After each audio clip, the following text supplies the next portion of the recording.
Então, boa noite, pessoal. Hoje a gente tem a honra de conversar com a Nicole Vendramini, que é cofundadora da Holistics, que é uma plataforma de saúde e bem-estar que fala sobre a importância de rotinas possíveis através dos mini hábitos.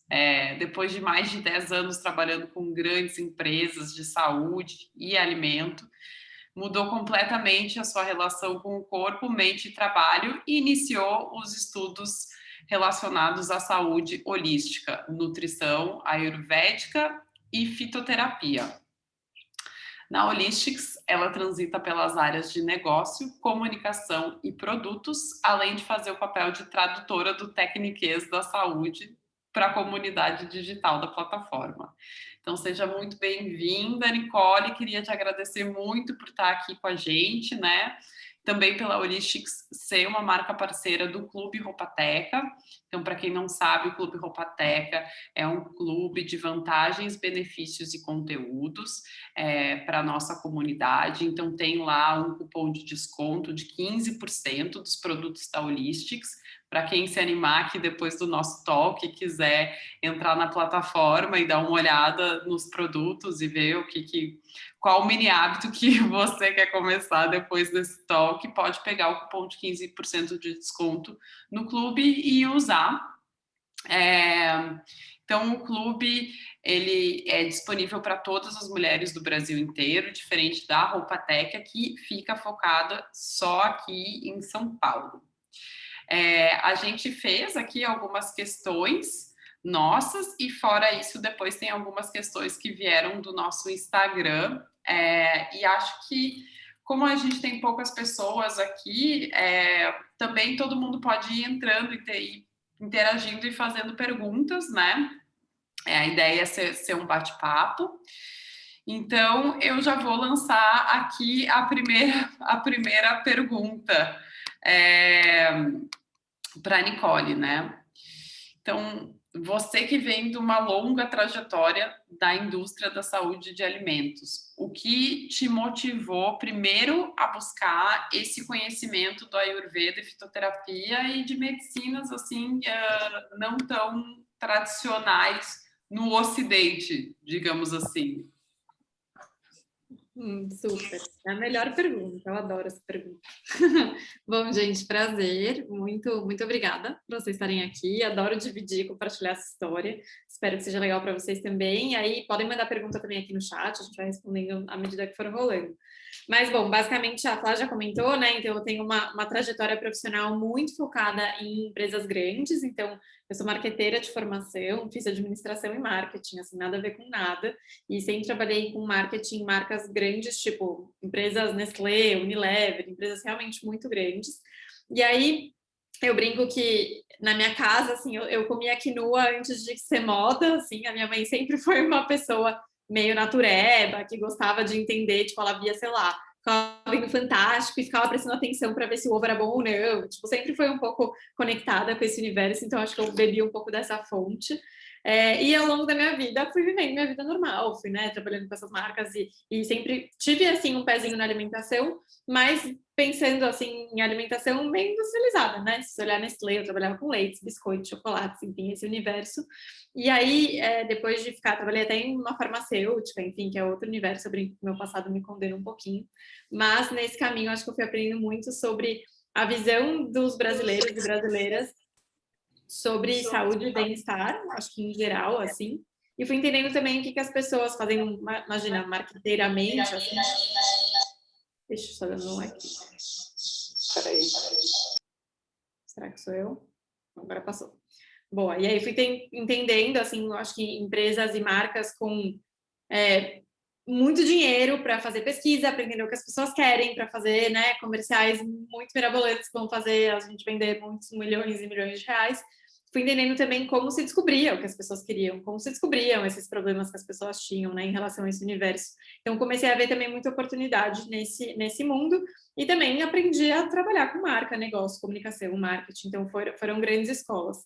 E aí eu lembro que chegou uma hora, assim, eu fui num processo muito pessoal de alimentação, de começar a me sentir meio mal, e um monte de nutricionistas e ninguém resolvia os meus problemas, assim, eu tinha digestão super travada, e ninguém, assim, ninguém me dizia, tipo, o que eu podia fazer, ou eu tentava uma coisa, demorava, sei lá, passava 2 meses depois voltava, então, e aí em outro médico, em outro nutricionista, aí cada um falava uma coisa tipo, completamente diferente, eu ficava super confusa. E nesse meio tempo, profissionalmente, também sofri um impacto, assim, acho que primeiro de trabalhar muito, acho que quem não, né? Então, tive um princípio aí de burnout bem forte, isso faz, sei lá, uns 6, 7 anos, e eu estava na Nestlé nessa época, e ao mesmo tempo eu estava com um projeto na mão, que eu trabalhava com leites, e aí eu lembro que eu cheguei, né, a Nestlé tinha uma área de nutricionistas gigante, super competentes, e eu lembro que eu, marqueteira, cheguei lá e falei, eu quero fazer um novo mix de vitaminas para o produto que eu trabalho, eu quero poder falar que ele é perfeito para as mulheres, que a vitamina C faz isso, que a D faz aquilo, enfim. E aí eu lembro que uma das nutricionistas olhou para minha cara e falou, Nicole, o corpo humano não funciona assim. Não dá, não é ter um preto no branco, não é tanto, né, A mais B. E aí eu comecei, enfim, mergulhar nesse mundo e falei, meu, como assim não é A mais B? Como assim eu não posso falar essas coisas? Me explica.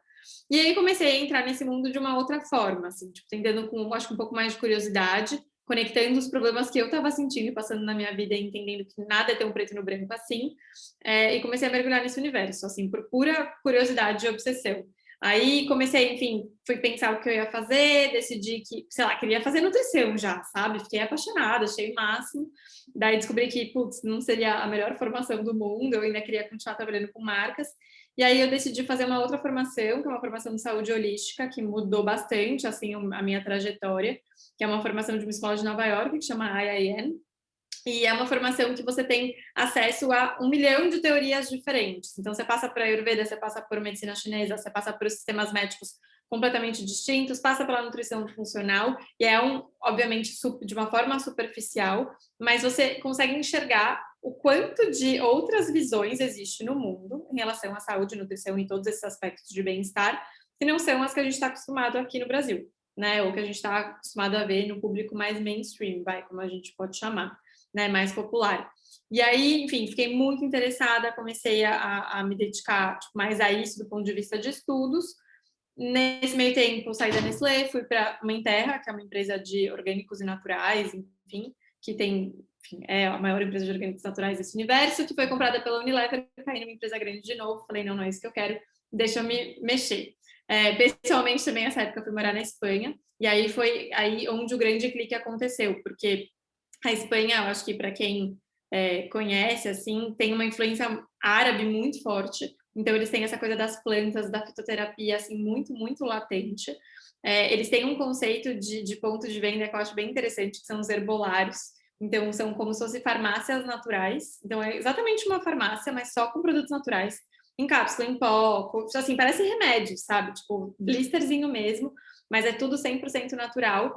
E aí, naquele momento, eu olhei e falei, poxa, eu sempre trabalhei com alimentação e saúde desse ponto de vista na indústria, e eu estava muito rechaçando esse mundo, assim, eu falava, não, agora eu vou trabalhar com alimentação natural, eu vou ser nutricionista, eu vou atender pessoas, sei lá o que eu vou fazer.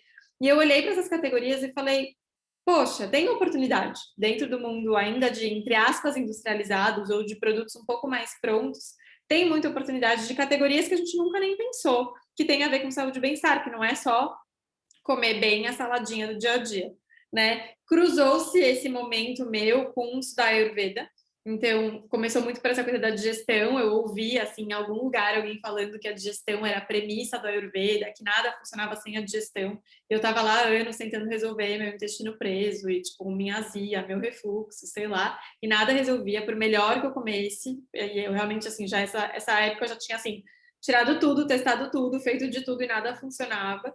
E aí foi super interessante, porque finalmente essa chavinha virou, assim. E aí eu comecei a cruzar tudo que eu estava aprendendo, e o Ayurveda foi a grande virada. Eu nunca imaginei que a Holistics ia ter tanto beber tanto dessa fonte, mas não tinha como. Tipo, eu estava vivendo aquilo, eu estava apaixonada por aquele mundo, e aí as coisas foram acontecendo. Então, o próprio raspador de língua, né, que foi o primeiro produto que a gente lançou, depois de muito tempo, porque a gente começou muito mais por conteúdo, falando sobre rotinas reais e tal, mas o raspador veio daí, a gente começou a falar sobre a Ayurveda, começou a falar sobre coisas muito simples do cotidiano, mas sob o olhar do Ayurveda, por exemplo, a minha digestão, que eu falava, meu, você que está indo na nutricionista, sua nutricionista cortou todos os carboidratos e te faz comer proteína de 3 em 3 horas, sua digestão está uma merda. tipo, tenta isso, que é o que a Ayurveda fala. E aí começa a funcionar, e você fala, poxa, por que que ninguém me falou isso, sabe? Então, foi um pouco esse o caminho. E aí a gente começou a entender que tinham categorias inteiras de produtos ou coisas que a Ayurveda propunha que nenhuma outra ciência ou nenhum outro sistema estava propondo para a gente aqui no Ocidente. E foi daí que, enfim, foi mais ou menos isso que aconteceu e como tudo funcionou. E aí, logo depois também estudei fitoterapia, justamente por querer aproveitar esse momento que eu estava, agora estou no Brasil, moro em São Paulo, mas naquele momento quis muito aproveitar essa influência tão forte das plantas. Eles são, assim, muito viciados em chás, em infusões, e é muito, muito rico. E esse é o começo da história. E a tua sócia, tu conheceu como, onde que os caminhos de vocês se cruzaram? Meu, é uma loucura, assim, que todo mundo acha, tipo, vê, né, o Lists, esse Instagram meio cor-de-rosa, que parece coisa de duas menininhas, assim, a gente sofre bastante preconceito, assim, com os investidores até por isso, mas a gente não era amiga, na verdade foi uma conexão, foi bem sem querer, assim, a gente, enfim, eu era casada com um brasileiro também, eu morava lá, junto com ele, e era uma conexão pessoal, assim, a minha sócia é ex-namorada de um amigo dele, assim, de milhões de anos, ela é casada com um espanhol, então ela estava morando em Madrid, e aí, um belo dia, ela viu, sabe essas coisas, tipo, viu no Facebook que meu ex-marido estava morando lá e falou, vamos se ver. E a gente enrolou 1000 anos, porque, puta, que preguiça, sei lá, pessoa que a gente nem conhece. E no final, a gente foi almoçar e tudo, assim, ela vem no mercado financeiro, né? Então, a Nath tem um background muito diferente do meu. E foi muito curioso, porque a gente, no almoço, assim, de família, ela com uma filha pequena de 1 ano, marido, assim, nada a ver com nada, a gente começou a falar do que a gente fazia. E aí a gente percebeu que, bom, as duas estavam no momento de empreender, as duas tinham acabado de sair do emprego, estavam no mesmo timing, realmente querendo fazer uma coisa legal. Ela pensando muito em Espanha e eu pensando o que eu ia fazer na minha vida, porque eu não sabia se eu ia ficar na Espanha ou ia voltar para o Brasil.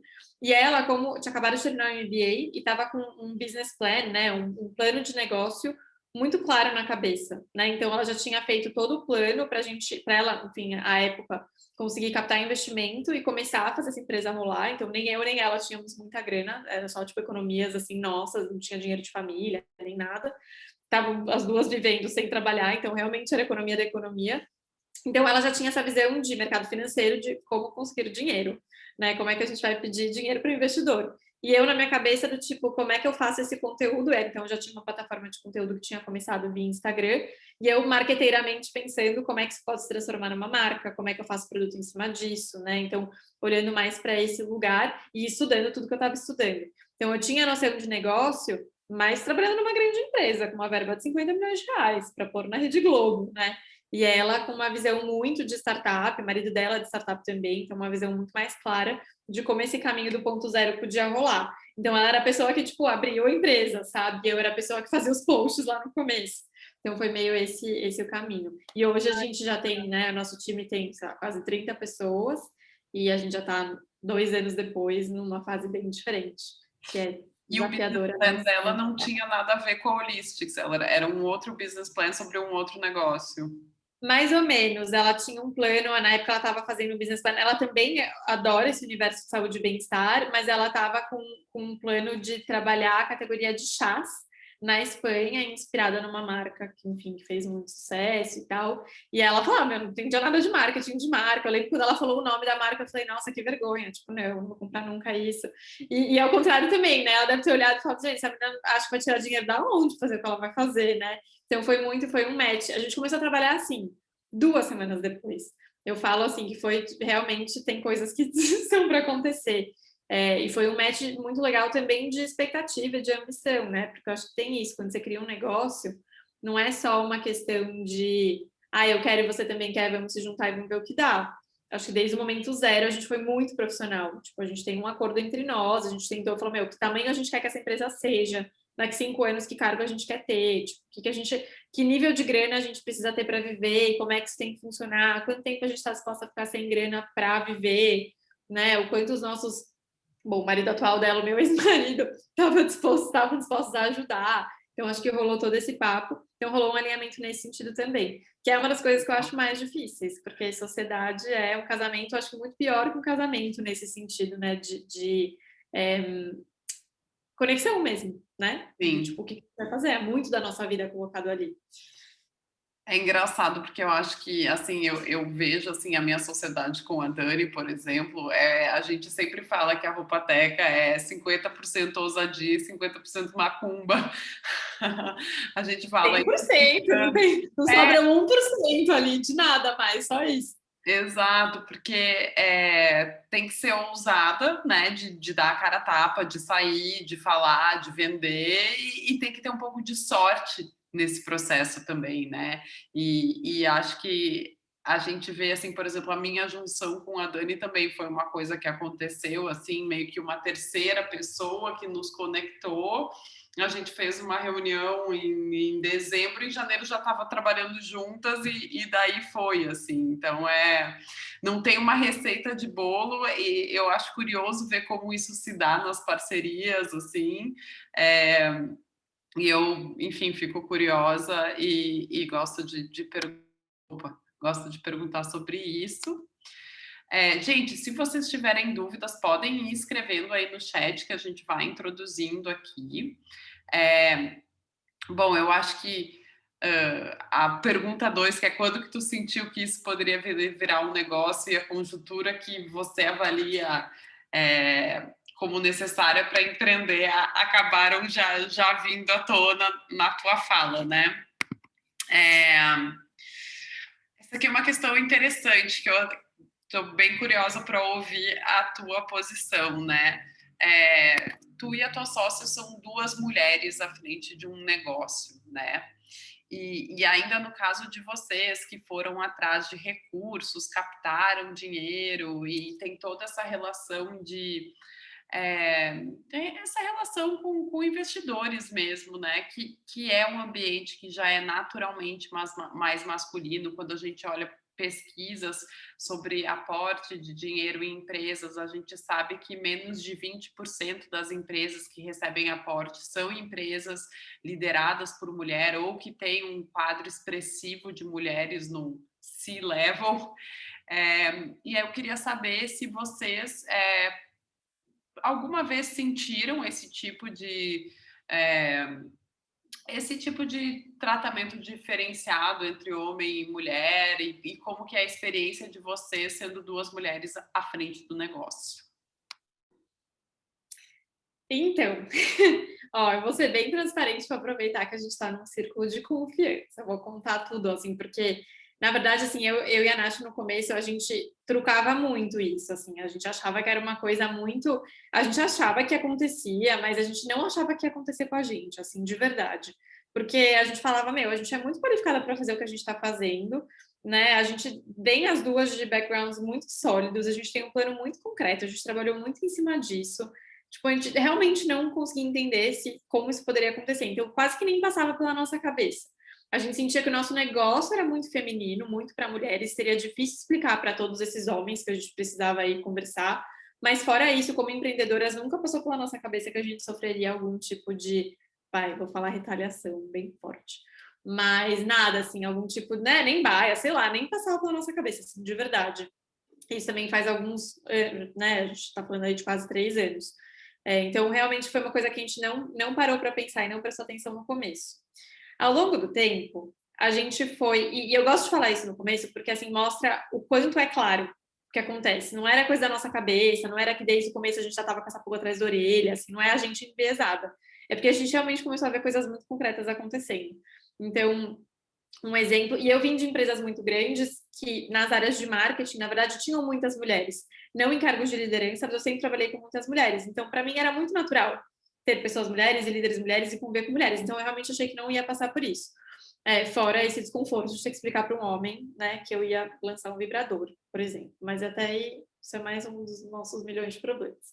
E aí o que aconteceu foi que quando a gente começou a falar sobre investimento, o primeiro contato foi a Maria Rita, que é a diretora hoje da Anjos do Brasil, que é a maior rede de anjos, né, que tem no país. Então, era uma mulher. Então, para mim, foi um impacto super positivo e era uma pessoa que eu já conhecia, né, pessoalmente. E ela, na verdade, me passou nos passou, né, falou assim, meu, acho que o nível que vocês têm, tá, você tem que falar com o Cássio, que é o Cássio Spina, que é o, né, presidente mesmo, né, que toca Anjos do Brasil e tem muitas relações com outros fundos. E o Cássio foi meio que o nosso porta-voz nesse processo. E aí, o fato dele ser meio que o nosso porta-voz nesse processo, fazer muitas pontes, mostrou pra gente que muitas vezes, quando ele estava envolvido, o nível de resposta era diferente, a relação com a gente era diferente, como as pessoas falavam com a gente era diferente. Então começou a ficar muito óbvio. Quando o Cássio estava era uma coisa, quando a gente estava sozinhas era outra coisa. Então acho que isso aconteceu, assim, a gente sente um pouco na pele, e até então era um pouco sensibilidade. E aí uma coisa curiosa também que aconteceu é que algumas coisas específicas, assim, que ficaram claras pra gente. Então, quando a gente começou a falar com fundos mesmo, com os anjos a gente não tem como sentir, porque é muita gente, a gente faz apresentações para muita gente ao mesmo tempo, então não dá para saber. Mas mesmo os anjos, né, a grande maioria são homens, a grande maioria é homem, né? Então a gente tá sempre falando com muitos homens, já acostumamos. Mas acho que duas coisas que foram bem icônicas. Então, uma vez que, nesse meio tempo, assim, acho que um pouco antes da gente voltar para o Brasil e começar a falar com alguns fundos, a minha sócia engravidou da segunda filha. E aí a gente começou a falar, meu, será que vai impactar? Será que não? Será que vai ser um questionamento ela aparecer grávida e perguntarem, tipo, a gente aqui mostrando um plano para o ano que vem, sendo que ano que vem ela claramente vai ter um bebê. Será que não vão perguntar, tipo, quem vai tocar essa empresa? Né? Tipo, vai ser a Nicole sozinha, como é que vai funcionar? E aí a gente começou a se sentir meio do tipo, meu, vamos esconder essa barriga?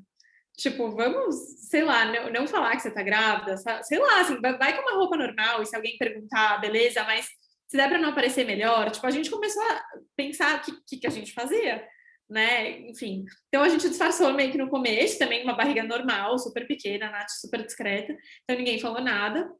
E aí foi curioso que mesmo assim, a gente não falou que a Nath estava grávida, assim, grande parte do processo a gente só fingiu, ela ia com roupas normais, ninguém percebia e passou. E aí eu lembro que, sem saber que ela estava grávida, eu lembro que na etapa final de um processo de um fundo que a gente não recebeu investimento, chamaram a gente para uma conversa, e a gente tinha certeza que era uma conversa final, que era do tipo, a gente achou que tinham chamado a gente para vem cá assinar um cheque, sabe? Para tipo, já dar um gol, porque já era a milésima reunião, direto com um dos fundadores, sei lá. E aí ele falou assim: chamei aqui vocês para conversar, porque eu queria entender um pouco mais o momento de vida de vocês. E ele fez perguntas tipo, sim, perguntas que eu entendo que nenhum homem receberia, sabe?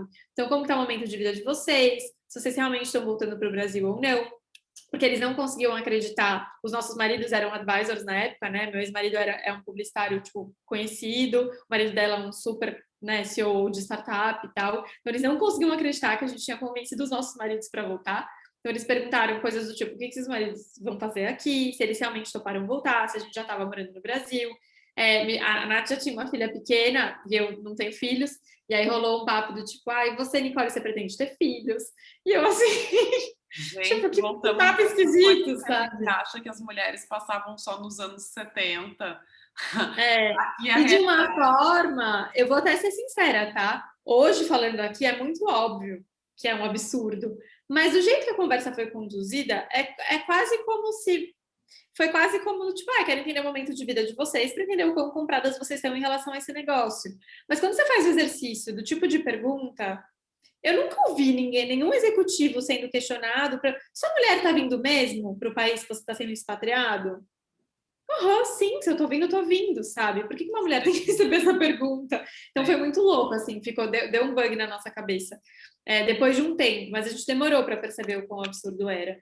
E uma outra coisa que aí eu reparo, eu acho que não é só do ponto de vista de startup, eu acho que isso vale para tudo, mas eu acho que no mundo corporativo também. A gente até fez um projeto de comunicação para uma marca na Nestlé sobre isso, que é mesmo as mulheres, e eu senti muito isso mesmo as mulheres que conseguem chegar lá, ou conseguem aporte de investimento, ou sei lá, parece que elas só conseguem agindo como homens. Então, sendo duronas, sendo escrotas, né, entre aspas, mas, tipo, se mostrando como, tipo, mato no peito, boto o pau na mesa. Parece que o nosso comportamento vai, entre aspas, tipicamente masculino e agressivo, tem que predominar para uma mulher tomar esse papel. Então tem uma questão de valores, ou de tipo, como a gente se comporta, que parece que a gente não pode nem ser a gente mesma, sabe? É que tem várias questões, assim, na tua fala, né? O próprio, se vocês forem parar para analisar a própria estratégia de vocês de esconder a barriga da Nath no meio das negociações, de uma certa forma já demonstra esse machismo introjetado em nós mesmas, né? Porque vocês levantaram essa lebre antes mesmo de alguém falar isso para vocês. Vocês tiveram que bolar essa estratégia para burlar um machismo que vocês acharam que poderiam sofrer. Assim, a Marcela está aqui falando parabéns pela coragem. E eu também parabenizo vocês pela coragem, assim. Eu acho que aqui na Roupateca a gente acaba ficando muito num universo feminino, assim como vocês, mas no nosso caso é porque realmente a gente só trabalha com roupas femininas, né? Vocês, enfim, raspador de língua, essas coisas podem ir para ambos os lados, né? Os homens que precisam melhorar nesse sentido, eles que lutem. Eles que lutem. Eles que lutem, exatamente. Mas a gente aqui mesmo tem muito alguns cuidados para não reproduzir comportamentos, que a gente foi aprendendo e introjetando ao longo da nossa vida, né? No teu caso, assim, que passou pela grande indústria, pela Nestlé, enfim, por empresas que quase te geraram, né, um burnout. Então, acho que tem que ter um cuidado nosso agora, à frente da empresa, para não reproduzir esse conteúdo, esse comportamento, para não gerar esse tipo de transtorno psíquico nas pessoas que estão do nosso lado construindo um mercado diferente. Assim como essas questões do machismo, assim, eu acho importante a gente falar sobre, né, e não se masculinizar e não necessariamente adotar esses tipos de comportamento para não reproduzir esse modelo, né? Que às vezes é a coisa mais difícil, porque a gente vive nessa sociedade, a gente cresceu nesse contexto, fazer essa análise para fazer diferente é o que é o mais difícil, porque o mais fácil é sair reproduzindo em modus operandi, né? E entender também que risco a gente quer, não sei nem se é risco a palavra, mas assim, o quanto a gente quer levantar essa bandeira no momento que a sua vida está em jogo, sabe? Então, eu acho que naquele momento, óbvio, passou até meio batido, a gente fez isso até de um jeito mais automático, mas a nossa cabeça não foi nem tipo, nossa, vamos esconder ativamente, mas foi do tipo, ai, vamos garantir? Do tipo, a gente não quer nada no nosso caminho que possa atrapalhar, então vamos só garantir que isso tá, tipo, né, não vai ser uma questão. Porque se fosse, talvez a gente nunca nem soubesse, porque ninguém falaria que era por isso, ou sei lá, sabe? Sim. Então rolou essa coisa do tipo, é hora de a gente levantar uma bandeira? Acho que não, acho que a gente só precisa fazer esse negócio rolar porque a nossa vida tá aqui, sabe? Então é bem complicado, assim, a gente pensar nisso. E hoje eu olho, assim, alguns momentos eu teria trucado, outros eu não acho que eu tinha nem condições de ter trucado nada, sabe? E aí a gente vê, tipo, claramente, falando isso, me vem duas imagens à cabeça, né? Primeiro, a imagem da fundadora da Rent the Runway, que claramente, quando a empresa virou um unicórnio, a foto da capa das revistas, ou a foto da manchete que estampava que a empresa virou unicórnio, era justamente uma foto da fundadora grávida. Mostrava ela grávida, contando a notícia que a empresa tinha virado um unicórnio. Então, todo o simbolismo por trás. E depois tem aqui o Nubank, que teve eles reproduziram, né, essa imagem. Uma das fundadoras do Nubank, também depois deles terem captado uma verba gigante, apareceu na capa, na foto, enfim, era uma foto dela grávida também, né? Então, esses simbolismos são importantes, até para mudar um pouco esse status quo, né? Mostrar que, tipo, sim, ela tá grávida, sim, ela vai ser mãe, sim, ela vai ter uma licença maternidade, e mesmo assim o legado, tudo que ela criou, isso não está em risco, isso não está em jogo, né? E até uma questão, Flá, que eu acho que a gente começar a pensar o não, apesar disso, o legado dela está intacto. Talvez por causa disso, porque ela seja um ser humano tão complexo, tão completo, que é capaz de gerar uma vida e ter uma família e fazer tudo isso, talvez ela seja muito poderosa por isso, e a diversidade dela e o potencial dela está muito atrelado a isso também, sabe? Exato. Não apesar dela ficar 6 meses versus um ano, tipo, não é sobre isso. Tipo, eu sinto que a Nath, por exemplo, como uma mãe, ela tem habilidades e capacidades, assim, que eu não tenho. claramente eu não sou essa pessoa. E aí eu fico pensando que, tipo, a diversidade vem daí também, sabe? De, tipo, as habilidades e as capacidades que essas pessoas acabam desenvolvendo simplesmente por ter tido essa experiência, como qualquer outra experiência. E essa, especificamente, é uma experiência extremamente valiosa. Então, não sei, eu vejo muito potencial, acho que nesse sentido, da gente começar a não falar apesar de, sabe? Talvez Sim, seja por causa de. exato, exato. Mais um ponto de atenção para a gente ter, é, para a gente ter aqui em mente. E aí, entrando especificamente na questão do Ayurveda, assim, eu queria saber o que te fascina mais desse conhecimento ancestral e como que vocês tiveram esse insight, essa ideia de compartimentar isso em mini hábitos, assim, porque para mim parece que para quem está de fora fica uma coisa muito distante e traduzir isso no mini hábito já vira uma rotina possível. Então eu acho que isso é a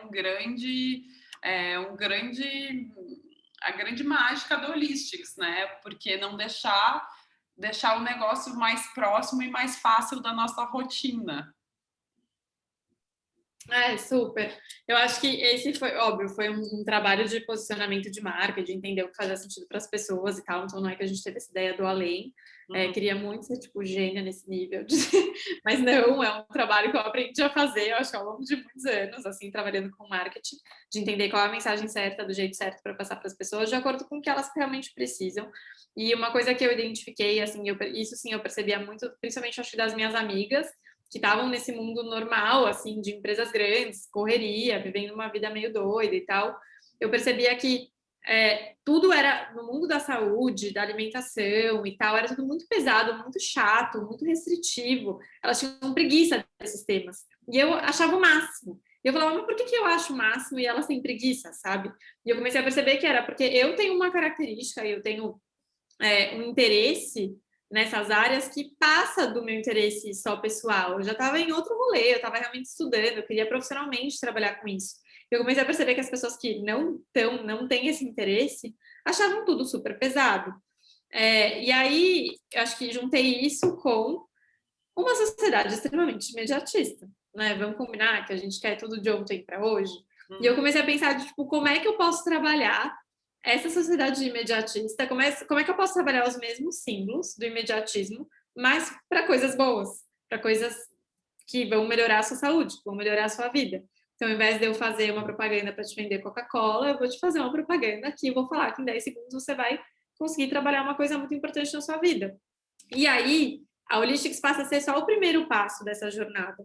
Porque aí uma coisa que a gente acredita muito é que a gente acredita, e estudos dizem, não é a gente tirando da nossa cabeça, que um hábito puxa o outro. Né? Então, eu também sentia que muita gente que falava, acho que influenciadores, grandes speakers, todo mundo que falava sobre esse universo da saúde, era um pouco cagação de regra, sabe? No sentido de, tipo, se você não fizer assim perfeito, não vale. E ninguém acorda de um dia para o outro e faz tudo perfeito. Não existe isso. Existem histórias de grandes viradas, de pessoas que tiveram alguma doença e realmente mudaram a vida. Mas assim, assim, de perto, mesmo assim, eu não conheço ninguém que realmente acordou um belo dia, começou a acordar às 5 horas da manhã e fazer yoga, raspar a língua e tomar cúrcuma. Não é assim que as coisas funcionam em nada na vida. E aí o que eu senti, aí do ponto de vista de negócio, o que a gente avaliou é que a gente tinha nesse mercado de saúde e bem-estar 2 grandes universos de players. Então, tinha o universo das farmacêuticas, que já resolviam um problema ou um sintoma quando o problema já estava instaurado na vida da pessoa. Então, você já está com um problema, você vai lá e só medica, você só remedia, mas não necessariamente trabalha a prevenção ou causa a raiz desse problema. E, por outro lado, a indústria da alimentação, com muita coisa legal, com realmente muita inovação, mas agora a gente tem, sei lá, uma Livap, um Raízes, enfim, muita gente fazendo coisas legais para fazer chegar a praticidade, comida natural e tal na vida das pessoas, mesmo uma mãe terra, de um jeito que caiba nessas vidas caóticas, mas mesmo assim ainda é só alimento, tipo, as pessoas ainda têm preguiça de cozinhar, as pessoas ainda não estão nesse universo do jeito mais natural possível, enfim. E aí eu falei, entre alimentação e remédio, o mundo da saúde é muito maior do que isso.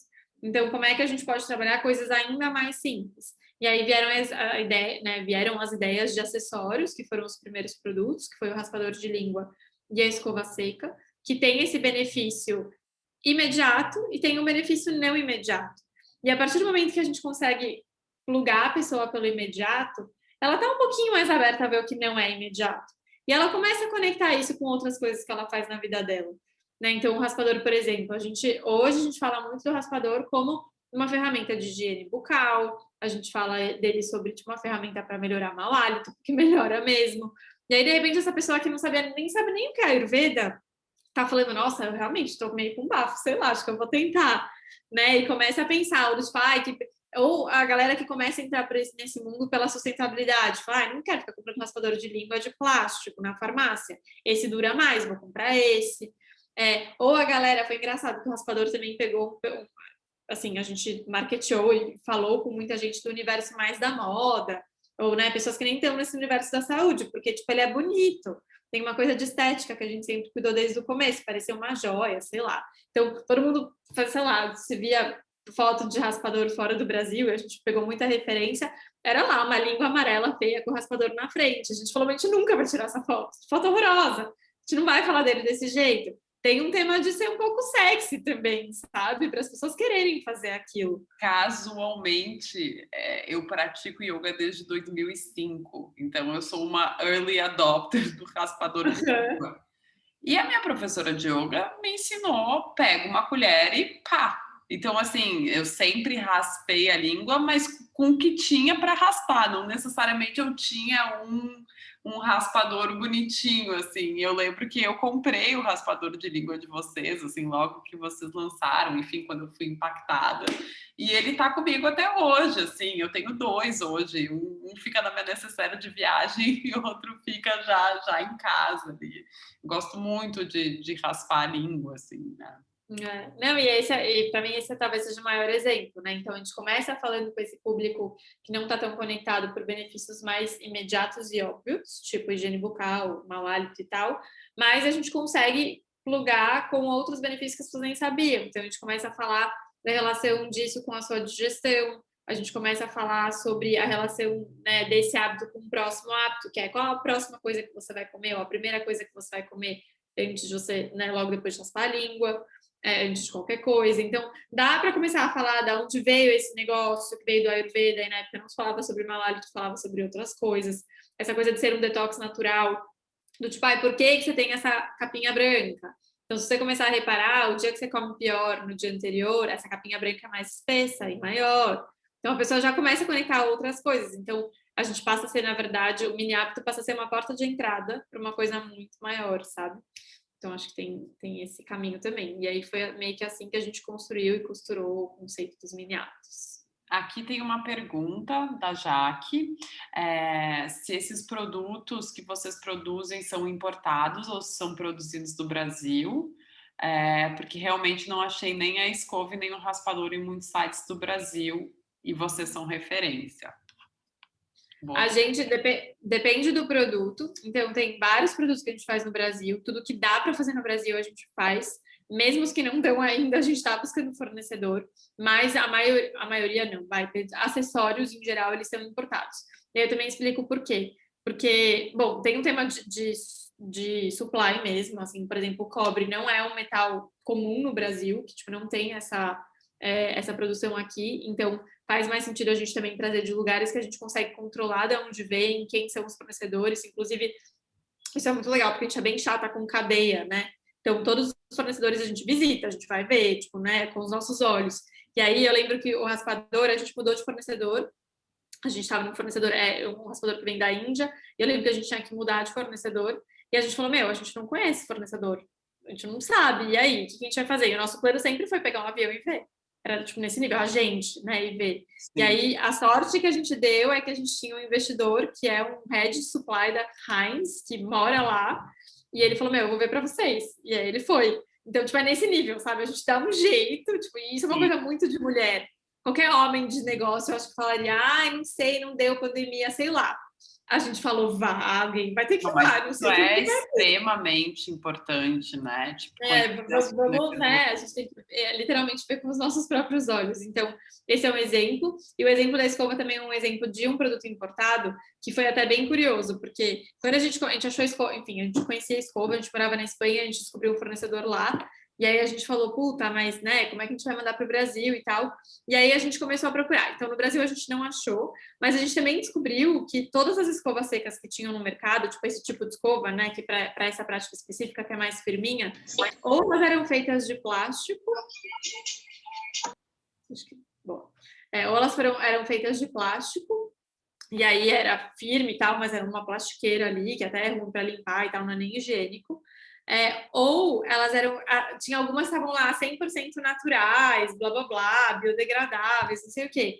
Aí a gente foi procurar, né, o que é feito? Natural do quê? Né? E a gente descobriu que o natural, na verdade, era pelo de javali.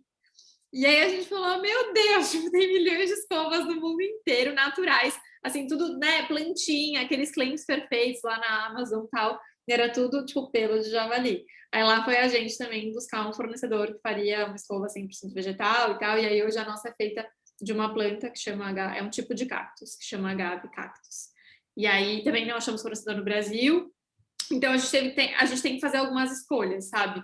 Então, não vou nem falar se tá certo ou tá errado, eu acho muito difícil, assim, falar isso, a gente se critica todos os dias por muitas coisas que a gente faz, mas nesse caso da escova, a gente colocando, e a gente tem vários especialistas de sustentabilidade que a gente conecta de acordo com o produto, de acordo com a cadeia específica, porque aí vai depender mesmo, e aí a gente fica meio que calculando o nosso impacto, apesar de não ser uma ciência tão exata. Nesse caso, a gente preferiu ter uma madeira certificada, que a nossa madeira é uma madeira certificada que tem o selo de FSC, com uma cerda vegana, do que, de repente, ter um pelo de javali, que também sei lá de onde vem, sabe? Sim. Então, é isso. Sim. Ah, legal. Aqui tem uma pergunta. Que produto que é o hit de vocês, assim, o que mais vende, o que é mais disseminado e por que tu acha que isso funciona assim? Então, ainda são os produtos que a gente lançou primeiro. É bem curioso isso. A gente tem alguns lançamentos que despontam, mas ainda é o raspador de língua, a escova seca. Acho que são os dois primeiros mesmo, que ainda fazem grande parte do nosso faturamento. E aí a gente tem e aí para mim tem um porquê claro, assim, eu acho que a gente está introduzindo hábitos para as pessoas e trazendo coisas novas. Então tem uma curva de aprendizado das pessoas também, né? De começarem a entender para que isso serve, como é que isso funciona, as pessoas começarem a falar entre elas. Então é natural que a gente vá ganhando tração ao longo do tempo também. Então é diferente de, sei lá, um produto de beleza ou de moda que lança e depois cai as vendas. No nosso caso é uma coisa um pouco, a nossa curva é um pouco diferente. Mas tem lançamentos que surpreendem. Então, a nossa almofada térmica é uma que super surpreendeu, que ela é feita de tecido, então ela tem uma capinha lavável, são coisas assim, super bestas. Tem uma capinha lavável, ela é mais anatômica, ela é muito boa para dor no pescoço, e ela é feita de sementes, né? Então, dentro você põe micro-ondas, não tem aquela coisa da água, do plástico, daí rompe a bolsa, enfim, aquele caos. Então, a nossa, nesse sentido, é muito mais prática, muito mais versátil também, né? De usar, dá para pôr aqui, dá para pôr, tipo, para cólica. Eu uso muito, muito no frio, que eu morro de frio, e muito para torcicolo, tipo, dor, tensão e tal. Então, assim, às vezes são coisas muito bestas que só o jeito que a gente mostra para as pessoas, ou um detalhe na anatomia do produto que já faz toda a diferença. Então, a almofada também é uma que surpreendeu. E acho que recentemente, 2 produtos que surpreenderam. Acho que um é o nosso kit de óleos essenciais, que a gente também foi bem, assim, para quem consome, para quem está nesse mundo, sabe o quanto é difícil escolher um óleo, tipo, não sabe nem por onde eu começo. Então, ou você tem um especialista que te fala, puta, usa esse desse jeito para isso, ou então você, tipo, fala, meu, por onde eu começo? Tipo, 300 mil plantas, nem sei de onde isso vem, é muito caótico. Então, se você não tem mínimo de conhecimento, é muito difícil. Então, a gente lançou um kit óleos, que é um kit para sua rotina normal. Então, tem o de despertar, o de concentrar e o de relaxar. Tipo, não tem erro. Ele é enrolon, mais concentrado, então pode ir direto na pele, mais diluído do jeito certo, porque também tem muita gente que usa errado, né? Óleo essencial você não pode pôr direto na pele, tem várias questões. E com blends que funcionam realmente para cada momento desse dia. Então, a gente colocou muita gente para trabalhar na fórmula perfeita que funciona para cada momento do dia. Então, esse também é um kit que chamou bastante atenção e tem crescido bastante. E por último, mas não menos importante, acho que a maca peruana. Ai, era o que eu ia falar, assim, porque tirando, assim, fora o raspador de língua, a maca é a minha preferida, assim, todo dia É, da manhã eu tomo uma maca, assim, junto com o meu café. a maca é muito icônica e é um produto que, assim, eu amo a maca, eu consumo há muito tempo. Para quem não sabe, a maca é uma raiz, é uma raiz quase, parece uma mandioca, assim, e aí a gente seca ela, então ela fica um pozinho, tipo, super fácil de, vem num potinho, tipo assim.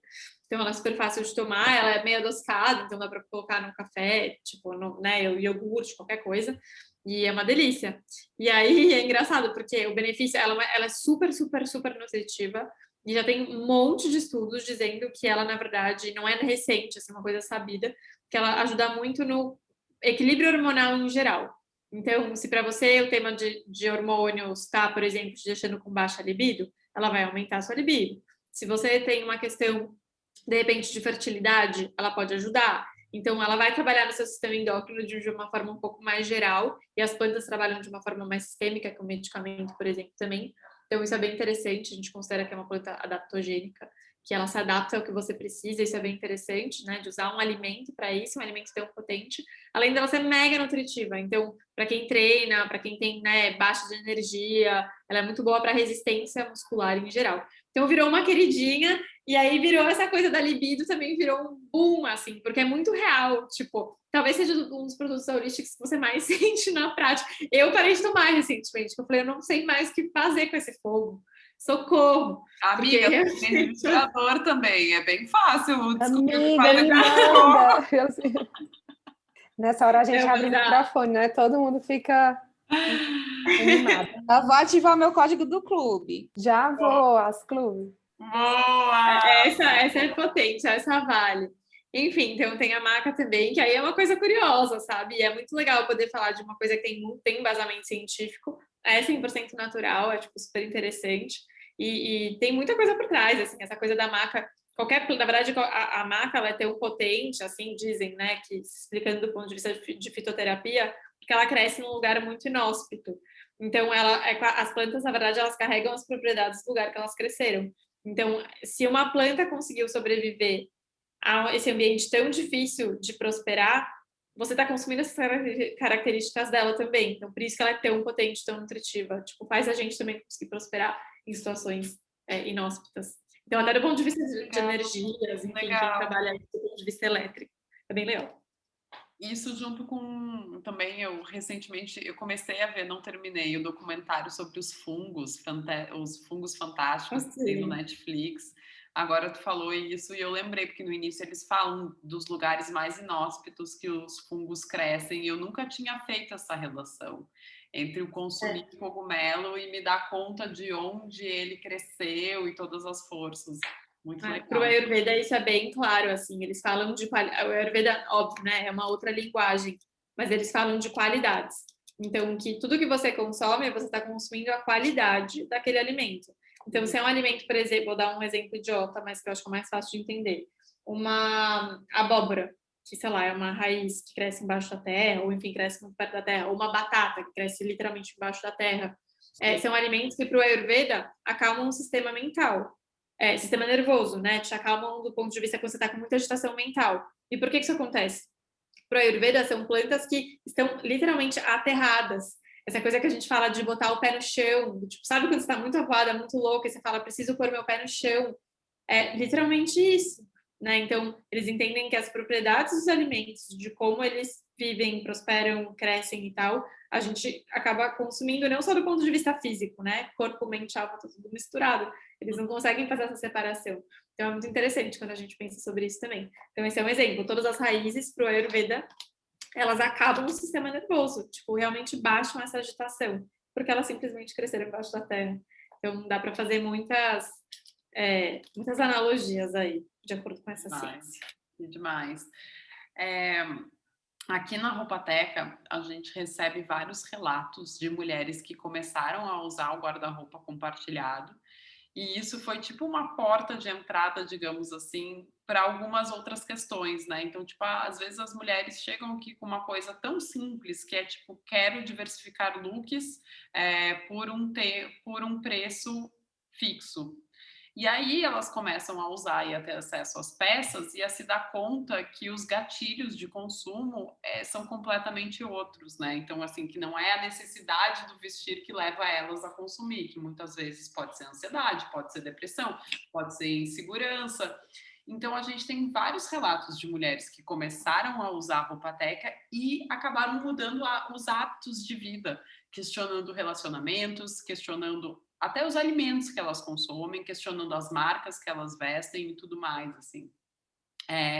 E eu queria saber se vocês também têm relatos, devem ter muitos, de clientes, mulheres que começaram a usar os produtos da Holistics e isso foi porta de entrada para drogas mais pesadas, como a gente fala aqui brincando. Sim, total. Acho que sim, as consumidoras total, assim, e a gente também, o nosso objetivo a gente brinca que é um pouco converter essas pessoas que estão completamente desconectadas desse mundo também, sabe? Eu acho que não é só para falar com a pessoa que já está nesse mundo, é converter a pessoa que não está, né? A gente brinca que é a pessoa da Coca-Cola. Por mais difícil que seja, talvez essa pessoa precise mais dessa mensagem do que a gente, sabe? Ou, enfim, pessoas que já estão nesse universo de uma forma um pouco mais intensa ou com algum nível de experiência aí. Então, a gente tem os dois públicos, assim, tem um público que já é o público do yoga, do Ayurveda, que já está nesse rolê, e começam a ver na gente também potencial qualidade de produto, porque eu acho que tem isso também, né? É difícil achar coisas de confiança, qualidade, que você sabe a procedência, blá, blá, blá. E também tem gente completamente nova, e a gente tenta falar com essas pessoas de um jeito mais fácil possível. Então, por exemplo, o nosso matcha, a gente começou levantou uma bandeira em relação ao consumo de café e cafeína e tal, que puta, ninguém nem. Eu tenho muitas amigas que falavam, meu, nem sabia a cagada que eu tava fazendo com a minha cabeça, assim, porque eu tomava, sei lá, 5 xícaras de café, tipo, tremia de ansiedade. E eu falava, mas, gente, só tenta parar. Você vai ver que você vai ficar cansadérrima. É claro que você vai ficar cansada, mas é porque você tá precisando dormir.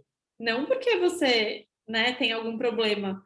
O café tá mascarando o seu problema, na verdade. Então, para de tomar café, sinta-se cansada, vai dormir, depois você volta, né? Então, e aí a gente começou a falar, e acontece comigo, tá? Tô falando assim de mim, eu faço testes em mim, reais, assim. Então, essa coisa do café e do matcha, para mim, eu fiz, antes de lançar e fazer essa comunicação, a gente fez testes em nós mesmas, para ver se realmente a gente sentiu uma diferença no nosso nível de ansiedade. A gente descobriu que sim, além, obviamente, do todo embasamento técnico.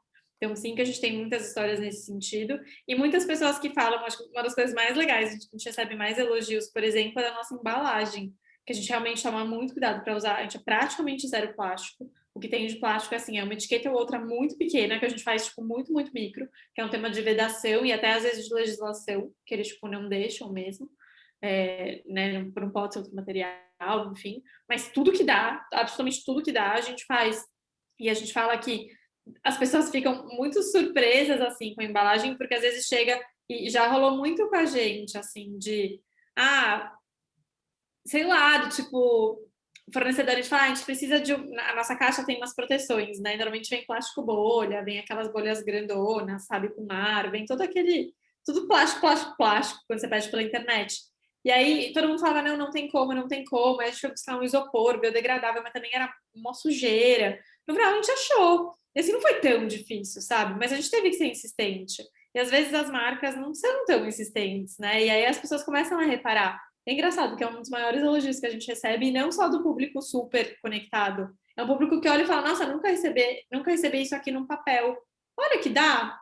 E começam a cobrar as outras marcas. Exato. Isso é muito legal também, sabe? Exato, porque na verdade não é uma questão só de insistência, assim, né? É uma questão de ter um pouco análise do momento que a gente está vivendo e o que né, o planeta precisa, porque não adianta, eu falo brincando assim, não adianta a gente usar roupa teca e não cumprimentar o porteiro, né? Não adianta a gente ter os nossos mini hábitos ayurvedas, fazer todas as funções para o nosso corpo ter um bem-estar e não pensar na coletividade, não pensar, né, em todo o impacto que o nosso consumo também gera, né? Bom, agora aqui algumas perguntas que vieram do nosso Instagram, vieram algumas outras, mas eu acho que tipo o nosso papo aqui já acabou respondendo essas perguntas. Uma bem inusitada que chegou aqui se o Ayurveda é contra a vacinação. Eu falei pra falar que eu nem sei, mas eu vou falar que não, que é pra tomar vacina, brincadeira. Não, não é, tipo, o Ayurveda, na verdade, é um sistema médico que foi construído, tipo, há 5.000 anos atrás. Então, não tinha vacina, até onde eu sei, né? Talvez tenha alguma coisa parecida com isso, assim, do ponto de vista de colocar um vírus no seu corpo para combatê-lo, sei lá, mas não é do meu conhecimento. O que eu sei, assim, que eu tenho ouvido é profissionais desse universo do Ayurveda, medicina chinesa, enfim, que são sistemas completamente diferentes, mas que são orientais, falando sobre isso, e a grande maioria dizendo para a gente tomar vacina.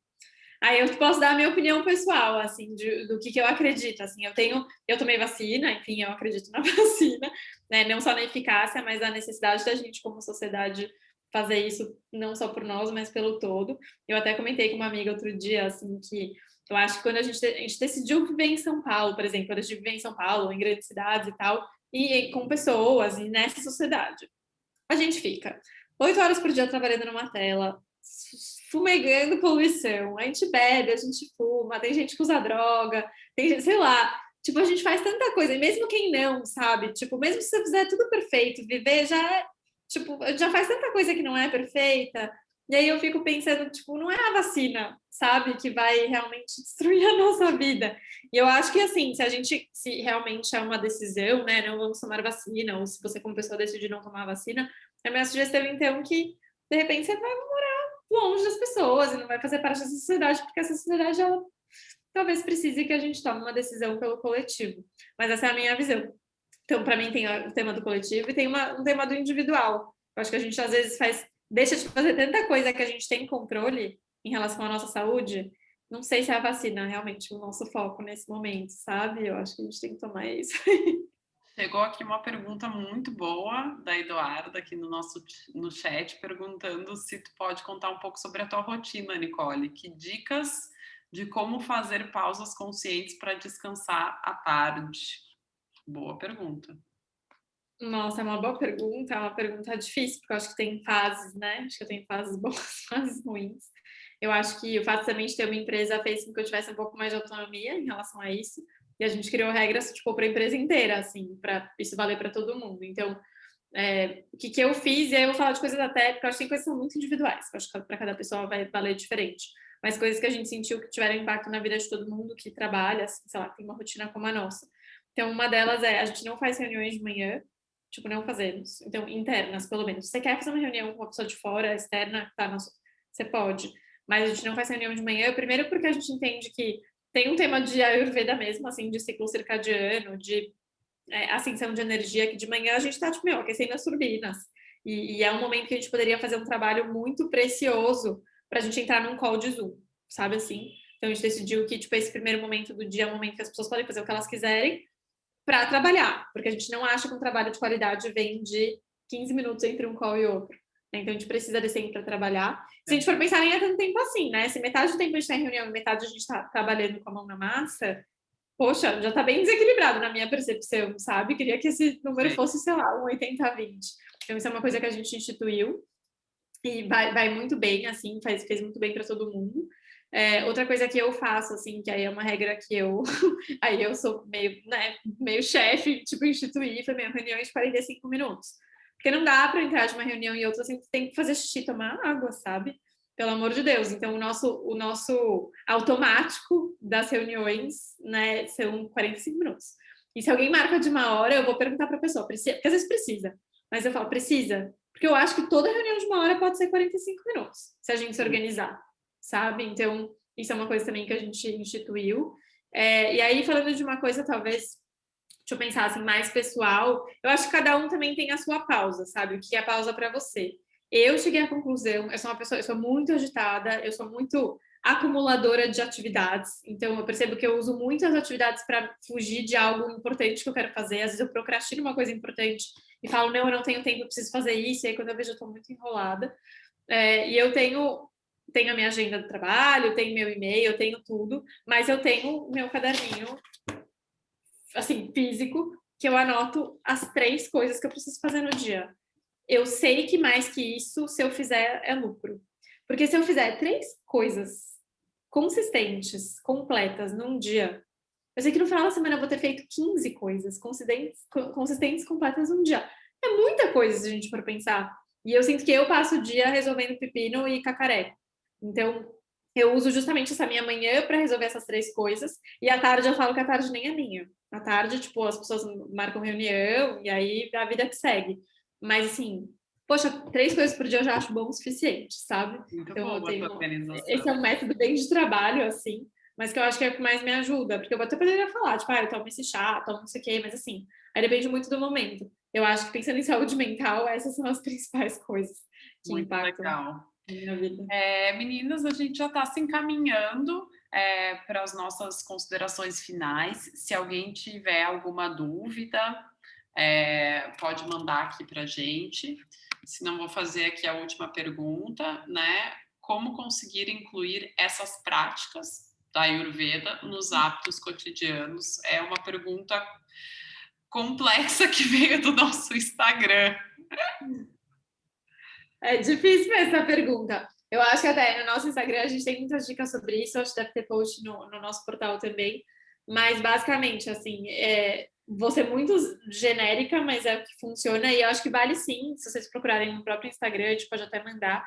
Tem alguns posts que a gente fala sobre ciclo circadiano, que eu acho que é o jeito mais legal e mais fácil de entender. Acho que a gente até tem que fazer um vídeo sobre isso, porque já deu workshop, a gente já falou muito sobre isso. O ciclo circadiano nada mais é do que hoje a ciência também já entende, chama de ciclo circadiano, mas nada mais é do que os movimentos do dia. Então, é a gente entender que cada momento do dia tem uma energia diferente, e a gente sente isso na pele, é óbvio. Quando a gente acorda, a gente está meio lesada, quando é meio-dia, a gente está um pouco mais agitada, quando vai chegando no final do dia, a gente começa a ficar, ou deveria começar a ficar um pouco mais desconectada também. Então, o jeito mais óbvio de colocar a Ayurveda no dia é reparar na energia do dia. Então, eu falo, né, de manhã, eu falo que o corpo humano não está preparado para acordar às 5, sei lá, 6 da manhã e fazer crossfit por puxar peso. A gente está preparado, assim como o sol, né, o movimento do sol, e é só olhar para o sol, acho que é bem simples. A gente está preparado e começar amanhã com calma, com respirando, de repente meditando, ou pelo menos em silêncio, uma prática de yoga, beleza, ok, mas não sai por aí dando soco, né, nas pessoas. E nada contra, eu sei que muita gente funciona assim, mas eu acho que vale também a gente se perceber, né? Será que eu só funciono assim quando eu tomo 2 xícaras de café antes de treinar? Puta, se sim, então acho que não é seu corpo naturalmente super energizado para fazer, né? Acho que tipo, você está impulsionando ele para fazer aquilo naquele momento, tudo bem, mas não necessariamente é tão natural assim. Então tem todo esse momento da manhã, acho de ascendência de energia. Tem um momento, e essa é uma dica bem que isso vale para todo mundo, que é de fazer a maior refeição do dia ao meio-dia, né? Ou entre meio-dia e 2 da tarde, que é quando o sol está mais forte, e é necessariamente quando a nossa digestão também está mais forte. Então, se você está conectado aos ciclos naturais, você vai sentir mais fome nesse momento, o seu corpo está mais preparado para digerir mais comida nesse momento. E ao longo do... Tô sendo bem genérica, tá? São vários microciclos aí nesse dia. Mas aí, da hora do almoço, né, até à medida que a gente vai se encaminhando para a noite, é uma energia descendente.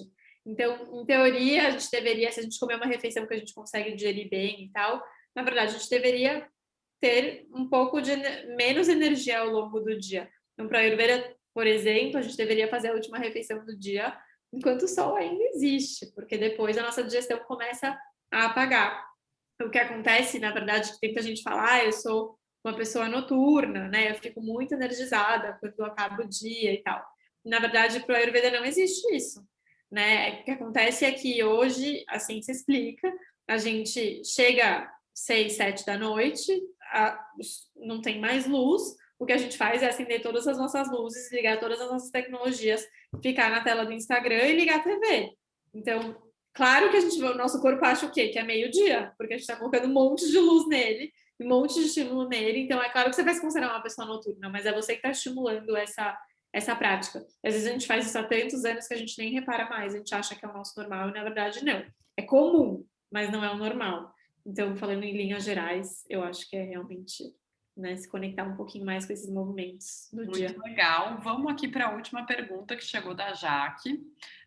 além dos produtos e conteúdos, como vocês levam mais da Holistics para o mundo. Você falou sobre esse workshop, queria saber mais dessa atuação. Amo o trabalho de vocês. Acho que a comunidade Ropateca tem 100% match com a Holistics. Aqui está saindo do talk, sendo mais fã ainda. Amei! Então, hoje a gente faz, conteúdo, então a gente, né, tá nas redes sociais, a gente faz um conteúdo, a gente tenta fazer um conteúdo mais sofisticado e mais completo possível, mesmo nas redes sociais. Então, tem muita coisa, a gente fala, uma coisa mais legal que a gente tem é o nosso conteúdo de graça, na minha percepção. Então, a gente fala muito sobre isso, principalmente no Instagram, mas também em outras redes. Tem o nosso portal, enfim, a gente tem posts bem completos. A gente tem os nossos produtos que são ferramentas, e agora a gente está entrando numa frente de produtos digitais. Então, os workshops que a gente fez são workshops que a gente fez, na verdade, acho que ano passado, nesse momento meio pandemia também, que a gente falou, a gente quer falar sobre esses temas de um jeito mais profundo, com especialistas em cada um dos temas, então a gente fez, logo, logo vamos voltar com essa frente, apesar de a gente achar que tá todo mundo meio com fadiga de Zoom, então vamos ver, né, o que a gente consegue voltar, e a gente está trabalhando em produtos digitais, então a gente acabou de terminar uma jornada, a gente fez, na verdade, 2 edições de uma jornada, não sei se vocês viram, mas era uma jornada, sim, 100% por WhatsApp, e aí você já tinha podcast, tinha outras coisas, mas você acompanhava pelo WhatsApp, em que a gente trabalhou 4 pilares da saúde, então a gente falou de alimentação, a gente falou de exercício, movimento e exercício físico, de ansiedade, né, e saúde mental, higiene mental, e sono. Então a gente falou desses 4 temas, dando uma dica por dia para as pessoas, assim, de tipo, uma dica e uma coisa, um exercício simples também, tudo pra gente é simples, que dura 3, 5, 10 minutos no máximo, para as pessoas fazerem, tipo, no dia a dia. Então, esse foi um teste que a gente fez para novidades que vão vir por aí, que a gente conseguir trabalhar, né, não só workshops tão completos, mas coisas que tem essa nossa cara de pílula, de mini hábito, de o que você pode fazer no dia a dia. Então, sei lá, as novidades no futuro vão vir nesse caminho, além de mais produtos que estamos trabalhando aí. Muito legal. Então, queria agradecer muito a tua participação aqui. Eu achei que o nosso papo foi muito rico. Acho que em termos de trajetória de empreendedora, de mulher à frente de um negócio, da Holistics, da Ayurveda, assim, foi um conteúdo muito rico. Agora a gente grava ele, dissemina ele por e-mail marketing, enfim, para as nossas seguidoras e assinantes do clube. Em nome da Ropateca, quero te agradecer muito, muito por mais essa parceria e a marca que a gente gosta e admira muito e quer ter sempre por perto. Então, muito obrigada. Eva, obrigada a vocês. Eu quero dar libido, socorro, gente, Marca. Super obrigada, foi um prazer estar aqui. Voltem sempre, eu quero voltar sempre. E é isso aí. Eba!